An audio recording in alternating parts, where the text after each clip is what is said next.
종료주일로부터 시작을 해서 8일 동안 우리 기독교 절기 가운데서 우리 예수님의 행적에 관한 가장 자세한 기록을 기록해 주고 있는 내용들을 이 8일 동안 살펴보게 될 겁니다. 예루살렘에 입성하실 때 많은 사람들이 예수님의 앞에서 뒤에서 호위하면서 종려나무 가지를 흔들었다. 이것을 하나의 배경으로 해서 종려주일이다 이렇게 부르고, 월요일부터 토요일까지 저희 고난주간 우리 주님께서 십자가의 순환을 받으시게 되기까지 주님이 하루하루 걸어가셨던 그 걸음, 그리고 마침내 십자가에서 처형을 당하시고 사흘 만에 다시 부활하시게 됨으로써 예수님께서 이 땅에 오셨던 가장 선명하고 가장 굵직하고 가장 중요한 일들을 행하신 이때를 이제 우리가 함께 살펴보면서 또 하나님의 은혜, 또 우리 자신을 점검하면서 한 걸음 한 걸음 나아가게 될 것입니다. 우리 구원의 모든 것이 이 8일 동안 있었던 이 일들에 집중되고 있다 이렇게 말해도 틀린 말이 아닐 것입니다. 양 성경이 자세하게 분명하게 기록해주고 있기 때문에 그러합니다. 예수님께서 예루살렘에 입성을 하시게 된 이 사건, 우리가 알고 있는 마가복음 1절, 11장 1절부터 11절까지 기록이 되고 있을 뿐만 아니라 다른 복음서의 곳곳에서도 역시 이러한 기록을 동일하게 살펴볼 수 있습니다. 마태복음, 누가복음, 요한복음 네 복음서 모두에 이 사실들이 기록이 되어 있습니다.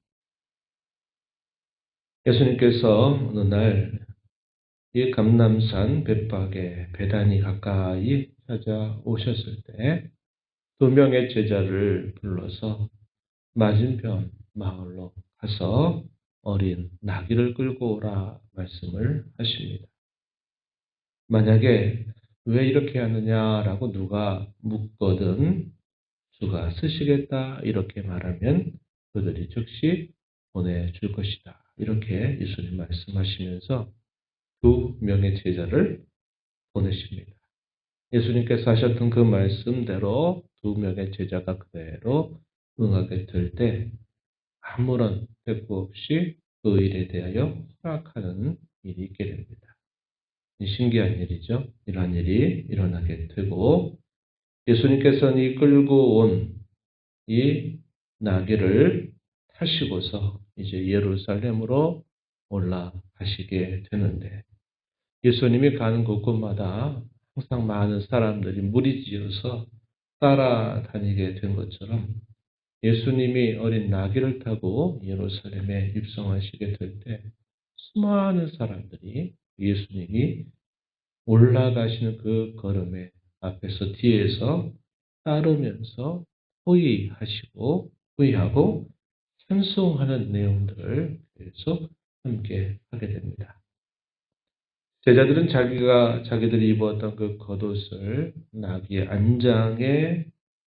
안장에 놓고 많은 사람들은 자신들의 겉옷 그리고 들에서 벤 이 종려나무 가지를 그가 가시는 걸음 앞에 펴고 그리고 앞에서 뒤에서 수행하면서 함께 이 예루살렘을 주님과 함께 올라가게 됩니다. 무리들이 어떻게 외치게 되냐면 우리가 읽었던 9절, 10절 말씀에 보시면은 이렇게 표현하죠.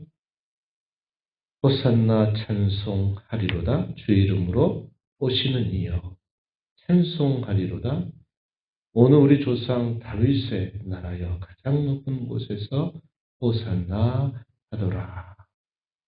호산나 호산나 찬송하면서 그들이 환호하면서 함께 예수님과 더불어 이 예루살렘으로 올라가는 놀라운 광경이 펼쳐지게 된 겁니다.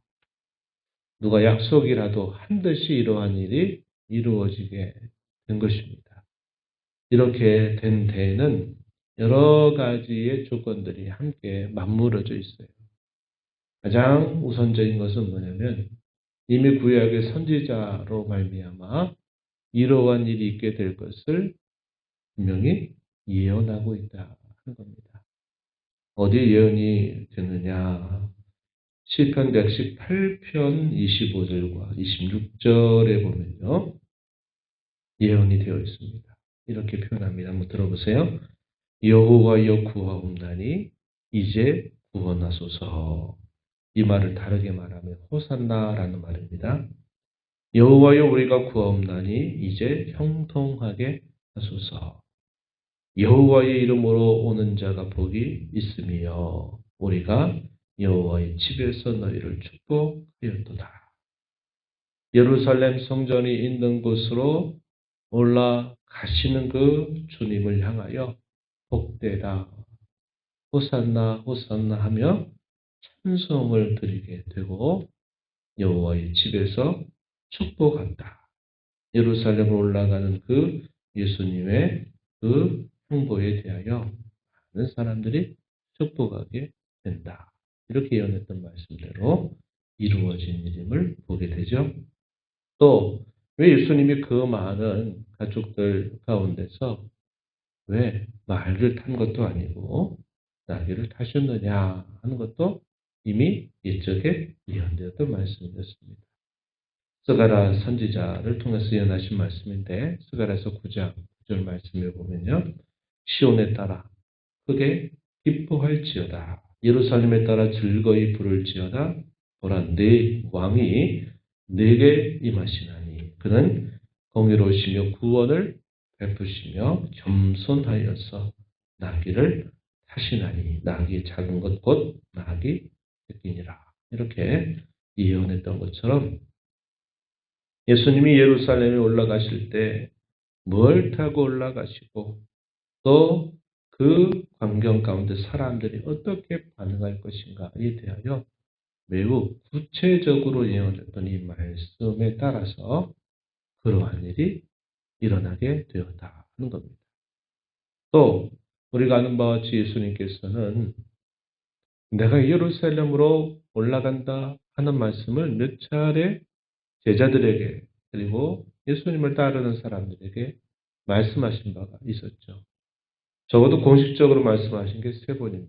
내가 예루살렘에 올라가면 이렇게 말씀을 하시면서 종교 지도자들에 의해 고난을 받아 죽게 되고 내가 다시 부활할 거다라는 사실을 공공연히 예수님이 말씀하신 바가 있었다 하는 겁니다.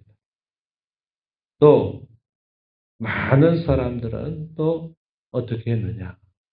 예수님이 예루살렘에 올라가는 이 사건을 그냥 늘상 있는 사건 중에 하나라고 여기지 않고 그것에 대한 한껏 기대를 가지고 있었다는 겁니다.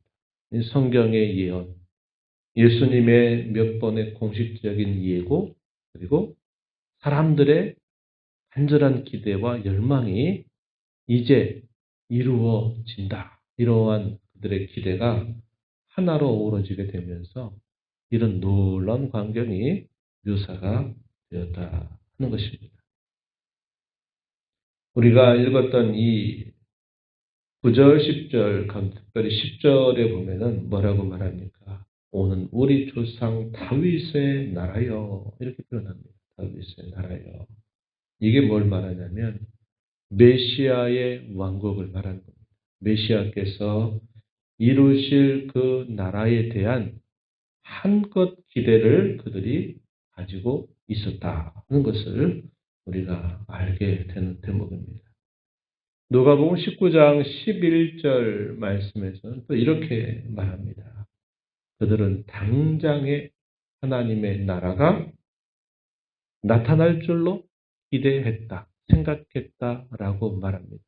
아, 이제 예수님이 예루살렘에 올라가면 우리가 그토록 기다렸던 메시아의 나라, 메시아께서 이루실 그 왕국이 이루어지게 될 줄 한껏 생각을 했던 겁니다. 그래서 이러한 그들의 간절한 기대 이것이 함께 어우러지면서 이런 놀라운 광경이 일어나게 되었다. 우리가 볼 수 있습니다. 물론 그들의 기대처럼 예수님은 그의 나라를 더 든든히 세우기 위해서 예루살렘으로 올라가시는 길은 맞습니다. 그런데 문제는 뭐냐?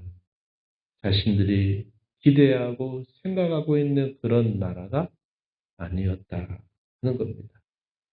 만약에 자신들이 그렇게 기대했던 그런 나라가 이제 당장에 이루어질 줄 생각했다면 왜 예수님이 그런 나귀 새끼를 타고 예루살렘에 오르시겠습니까?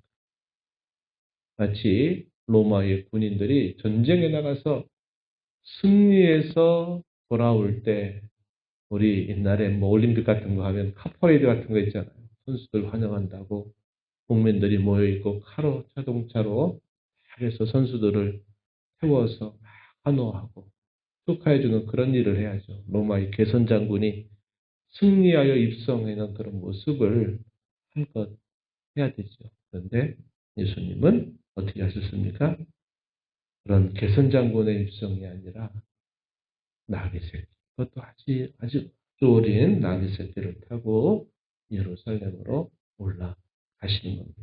주님이 세우실 그 나라와 당시의 백성들이 가졌던 그 나라가 너무도 다른 나라였다 하는 것을 보여주는 대목이 되는 겁니다. 바리새인들은 어떻게 했느냐? 이 마가복음은 기록이 되지 않지만 누가복음을 보게 되면요, 이 바리새인들은 싫어했어요. 굉장히 싫어했습니다. 왜 싫어했을까요?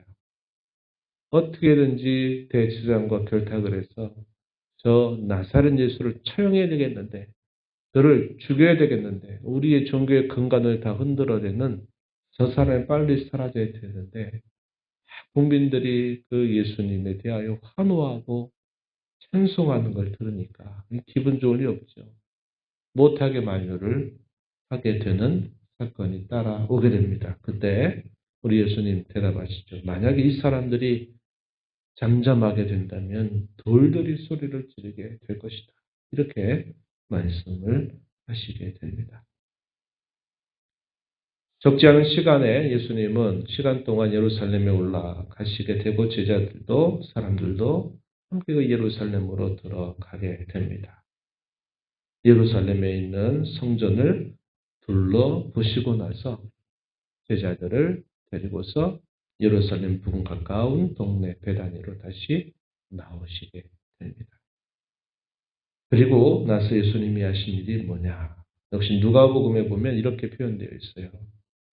예루살렘을 보시고서 탄식하시고 우시는 모습을 보여주고 있습니다. 누가복음 19장 41절부터 45절에 보면은 예수님이 우시는 그 모습이 분명히 기록이 되고 있어요. 예루살렘 성을 보면서 매없이 우시는 주님, 왜 우시는가? 그들에게 장차 임하게 될 무서운 재앙을 예고하시면서 그들을 보고 우시는 예수님의 모습이 나타나고 있습니다.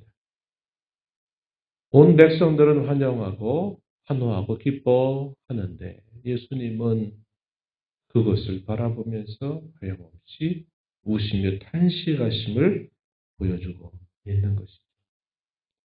전혀 다른 생각, 전혀 다른 기대, 전혀 다른 모습을 나타내고 있다는 것을 우리가 이 사건을 통하여 살펴보게 되는 겁니다. 예수님은 사람들이 기대하는 것처럼 영광스러운 승리의 왕으로 예루살렘으로 오르시는 게 아니라 겸손한 왕으로, 이 영광과 승리의 왕은 지금이 아니라 지금은 겸손한 왕으로 그들을 위해서 죽는 왕으로 이 예루살렘에 오르시고 있다 하는 것을 우리는 알게 되죠. 그리고 수많은 사람들의 기대하는 것과 다르게 예수님의 가시는 길이 너무나 달랐다 하는 겁니다. 사람들은 다윗 시대에 이루어졌던 그 왕국보다 더 강력하고 더 튼튼하고 더 강한 그런 나라가 이루어질 줄로 기대하지만 주님이 이루실 나라는 죽지 않고는 이룰 수 없는 그런 나라였다 하는 것을 보게 돼요. 예수님을 환호하고 따라갔던 수많은 사람들이 가졌던 기대, 바람, 그것은 예수님이 원래 보이셨던 것과 너무나 많은 차이와 간격을 나타내고 있다 하는 것을 우리가 알게 됩니다. 우리가 주님을 믿고 따를 때 무엇을 위해서 주님을 따르는가, 무엇 때문에 주님을 섬기는가를 점검하는 저와 여러분이 되어야 했습니다. 우리가 바라는 것, 우리가 원하는 것, 그것을 이루어 주시는 왕이 아니라 우리에게 진정으로 필요하고 중요한 것들을 우리에게 가져다 주시는 그런 왕이시다 하는 것을 우리가 알게 됩니다. 주님을 믿고 섬기고 따르는 삶이 그 옛날 예루살렘에 올랐던 수많은 사람들의 모습, 그들의 자세, 그들의 마음으로 따라가서는 안 될 것입니다. 오늘 저와 여러분을 향해서 구원의 은혜를 베풀어 주신 그 주님을 따르는 길은 그분이 어떠한 기대와 바람과 마음을 가지고 계시는가를 먼저 생각하고 헤아리면서 섬겨 따라가는 걸음이 되어야 하겠다 하는 겁니다. 예수님이 이렇게 한 것 환호하고 기뻐하였더니 무리의 대다수는 불과 이틀 3일이 지나가자마자 어떻게 돌변해 버립니까? 자신들의 바람과 기대가 아니었다라고 실망하는 순간 십자가에 처형해라, 십자가에 못 박아라 외치는 그러한 아주 성난 그런 군중들로 바뀌게 되었다 하는 것을 우리가 알게 됩니다. 예수님을 따르는 길은 그런 길이 아니다 하는 것을 우리가 깊이 생각하면서 주님을 사랑하는 저와 여러분이 그저 우리의 바람 따라 환호했다가 또 어느 순간 돌변해 버리는 그러한 인간들의 모습을 따라가지 말고 언제나 주님의 귀한 사랑을 감사하고 기억하면서 묵묵히 주님의 걸음을 아주 뒤따라가는 참제자로 살아가는 우리 모두가 되어야겠습니다. 이러한 말씀의 교훈을 기억하면서 이렇게 삶을 남은 생애 동안 살아가게 해달라고 간절하게 기도하고 나아가는 저와 여러분 되기를 진심으로 바랍니다. 하나님 아버지 감사합니다. 복되고 거룩한 주일을 맞게 하시고 특별히 종려주일로 맞는 이 새벽 시간 2000년 전 예루살렘으로 올라가셨던 겸손하셨던 왕, 죽으러 올라가셨던 왕, 사람들이 원하는 것을 이루어주기보다 사람들에게 정말 필요한 것을 위하여 묵묵히 오르셨던 주님의 모습을 저희가 살펴보았습니다. 수많은 사람들이 환호했다가 또다시 성난 군중으로 돌변하게 되는 그런 안타까운 일들을 보면서 오늘도 주님을 믿는다, 따르다, 섬긴다 말하는 저희들이 저희 자신들의 기대와 욕심을 품고서 주님을 따라가겠다. 그렇게 하는 저희들의 모습이 되지 않게 하시고 주님의 마음과 뜻을 잘 살피고 헤아려서 끝까지 사랑받은 자로 주님을 사랑하여서 제자다운 걸음을 걸어가는 저희들의 삶이 되게 하여 주옵소서. 은혜의 보호자 앞에 나와서 아버지 은혜를 구하는 모든 심령들의 간구를 길들여 주시고 응답해 주시기를 바라며 예수님 이름으로 기도하옵나이다. 아멘.